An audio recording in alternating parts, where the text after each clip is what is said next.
Microsoft کمپنۍ یو نوم دی په امریکا کې ده.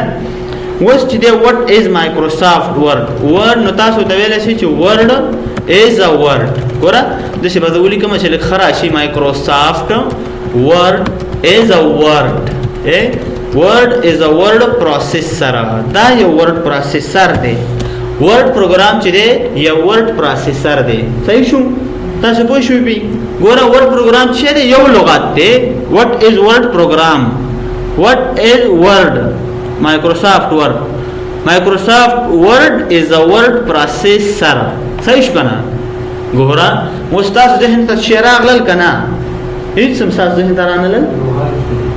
ها لغت جا پروسیسر ګوره تاسو ګول ته ځان داسې فکر کې شئ چې تاسو اوس دا خو یو چاته ویلي که اوس اول زه تاسو ته پوښتنه وکړم چې ورډ پروګرام څه دی تاسو خو اوس زده کوو نو تاسو وایئ چې ورډ پروګرام چې دی مایکروسافټ ورډ از ا ورډ پروسیسر نو زه بیا تا ته څه وایم دلته ځان پوه کړئ دلته فکر کوئ ورډ پروسیسر څه دی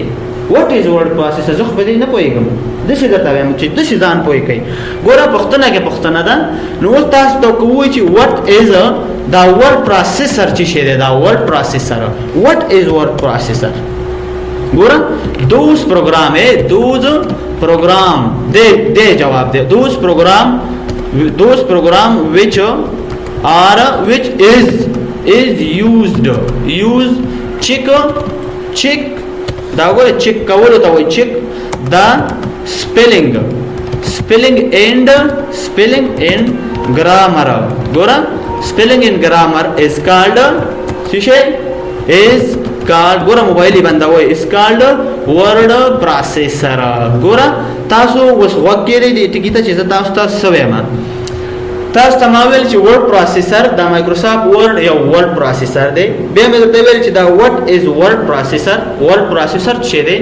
ګوره those program which is used check the spelling and grammar هغه پروګرام هغه دا به د ویډیو نوم داسې ولیکئ هغه پروګرام چې موږ ته زموږ د لیکنې سپیلنګ او ګرامر چک کوي هغه ته څه وایي هغه ته ورډ پروګرام وایي ګوره زه راځم دلته تاسو ته یو اگزامپل در کوم چې زموږ سره سپیل کم یو دی او موږ سره چې دی ګرامر کم یو دی زه دلته لیکم چې شی لیکم دې ځای کې کمپیوټر لیکم صحیح ده نو دا کمپیوټر چې ما ولیکو صحیح مې لیکلی دی لکه غلط دی کنه نو دا چې دی دا موږ سره چې دی دا موږ سره د سپیلنګ خبره ده کنه دا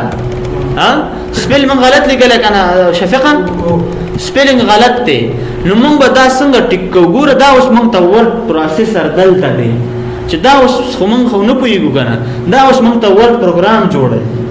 ګوره ته چې کله په دې لغت باندې ودرېږم که تاسو سره د خیر ورډ پروګرام خو موږ ویو کوم ځای کې چې تاسو انګلیسي لغت لیکو غلط اوس ګوره یو ته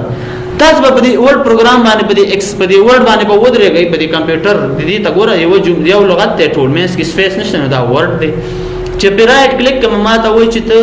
کمپیوټر ولیکه دا وګورئ کمپیوټر یې ما ته ولیکو صحیح ده دې ته چې وایي دا سپیلنګ دی چک په موږ ته زه دلته لیکم موږ سره چې دی کیبورډ دی کیبورډ زه دا لیکم کیبورډ دا مې ولیکو نو دا اوس موږ سره غلط دی کیبورډ نو موږ سره چې دی کیبورډ پروګرام چې دی دا کیبورډ چې موږ لیکلی دا غلط دی نو موږ په دې باندې رائټ کلیک کوو تا ته دا وایي چې ته دا څه شی کې دا کوم ورډ چې تا لیکلی دا ګوره کی ورډ لیکي نه زه لیکم کیبورډ دا مې ولیکو کیبورډ دا مې ورته ولیکې دې ځای کې چې راشم نو اوس به موږ ته څه وایي موږ ته به وایي چې ته کیبورډ لیکي که نه کیبورډس لیکي زه وایم چې زه دغه کیبورډ لیکم دا زموږ د